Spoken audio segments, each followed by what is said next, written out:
Okay, good day to all science students. In this video lesson, we are going to discuss now the day 4 of Newton's second law of motion, which is the law of acceleration under term 1, week 2. The title is Real Life Applications of the Law of Acceleration. Objectives explain how net force affects the motion of objects using real life situations. Analyze the direction and magnitude of forces acting on objects through diagrams and simple problem solving tasks. Appreciate the importance of cooperation and responsibility while participating in experiment and group activities involving forces and motion. Okay, for discussion, what is net force? A force is a push or pull acting on an object. However, objects are usually affected by more than one force at the same time. The net force is the overall force acting on an object after combining all the forces. Net force depends on two important things. Number one, magnitude. Gaano ba kalakas yung force?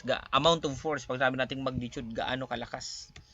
Direction, yon where the force is going. Kapag magkapares ang direction, at magkaiba ang direction, magkakontrahan ng direction. So, iba ang gagawin kapag magko-compute ng net force. If forces act in the same direction, they add together. Halimbawa, to the right, yung isa ay 20 Newton, yung isa ay to the right din, 30 Newton, the total is 50 Newton. So, if forces act in opposite direction, left and right, they subtract from each other. So, mina-minus pala.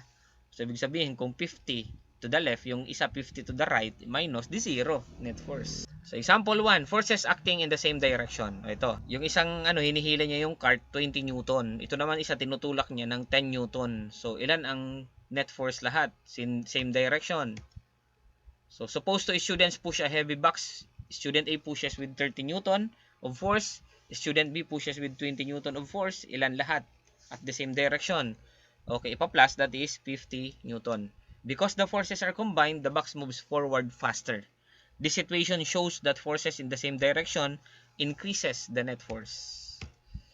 Another naman, example, forces acting in opposite direction. O yun, tug of war, naghihilahan.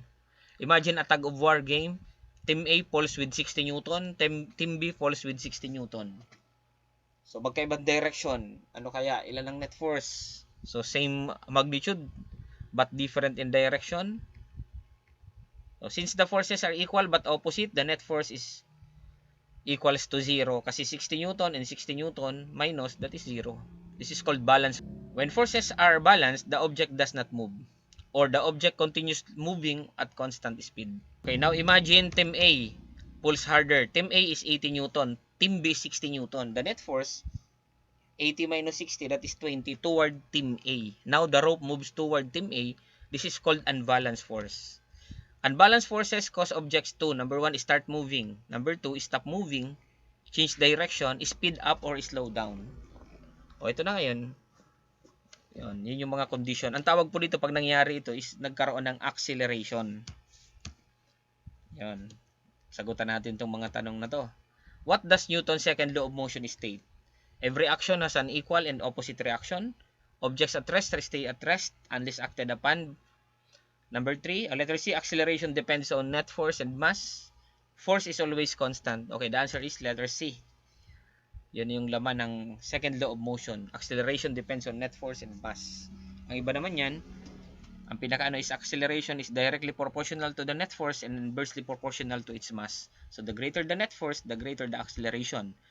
The greater the mass, the lesser the acceleration. So what happens to acceleration if net force increases and mass is constant? So madadagdagan po yan. Yan. Increases. Acceleration increases. Kasi nga directly proportional. Dinagdagan mo ang net force, the acceleration will also be increases. Which unit is used to measure force? Yan. That is Newton. Which of the following means mass? So, pag sinabing mass, ano yon? Amount of matter in an object. That is constant. If mass increases while force is constant, what happened to the acceleration? O sabi natin kanina, acceleration is inversely proportional to the mass. Dinagdagan mo ang mass, anong mangyayari sa acceleration? Mababawasan kasi nga inversely proportional. What is the net force when two opposite forces are equal? Dalawang ibang direction but equal force, ilan ang net force? Okay, that is 0. Which situation shows unbalanced forces? Unbalanced po ha, meaning may may paggalaw or mayroong acceleration. Book resting on the table, walang paggalaw yan. So, balance yan. Tug of war with equal strength. So, equal. Pushing a box harder than friction. Object at rest. Alin dyan? Okay, letter C. What happens when net force is 0? Acceleration occurs. Object changes direction. No acceleration occurs as speed increases. Okay, the answer, no acceleration. Kasi nga, 0 ang net force. A 10 kg object is pushed with 50 Newton force. What is acceleration? O yan, compute natin using the formula. Acceleration is equals to force divide by mass. So, ano yan? The 50 divided by 10, ilan?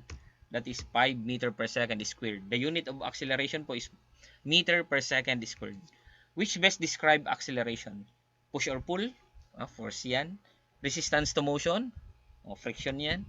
Rate of change of velocity? Ayan na yan. Kasi yung letter D is mass, amount of matter.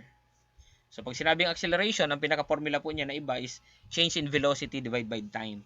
So, rate of change in velocity, yun na yun. Yung acceleration. Okay, another one. True or false? Newton's second law is expressed as F is equals to M times A. Ganyan ba ang formula? Okay. Kayo nang sasagot nito.